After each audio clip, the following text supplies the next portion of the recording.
FIFA world cup की खूबसूरत तरीन तमाशाई करार पाने वाली मॉडल पर हसद में मुब्तला एक खातून ने हमला करके ज़ख्मी कर दिया।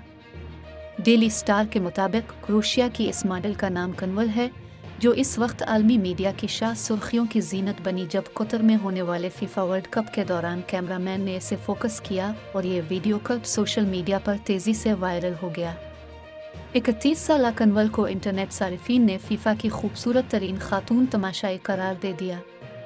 इन दिनों वो छुट्टियां मनाने के लिए यूनान के सियाहती मकाम मेकोनोस पर मौजूद हैं, जहां उन पर हमले का वाकया पेश आया है। बताया गया है कि हमला आवर खातून का बॉयफ्रेंड कन्वल की तरफ देखे जा रहा था, जिस पर हसद के मारे इस खातून ने कन्वल पर हमला कर दिया।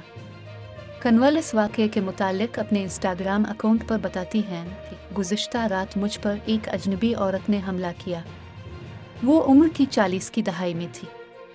मैं अपने दोस्तों के साथ बैठी चाय पी रही थी और मेरा ख्याल था कि यूनान जैसे महफूज मुल्क में मुझे सिक्योरिटी की ज़रूरत नहीं है। इसके मुझ पर हमला करने की वजह ये थी कि जब से मैं रेस्टोरेंट में दाखिल हुई, इसका बॉयफ्रेंड मुझे देखे जा रहा था। अपने बॉयफ्रेंड के जाने के बाद खातून 3 घंटे तक अकेली बैठकर मेरे फारिग होकर बाहर निकलने का इंतज़ार करती रही और जो ही मैं बाहर निकली, इसने हमला करके मुझे ज़ख्मी कर दिया।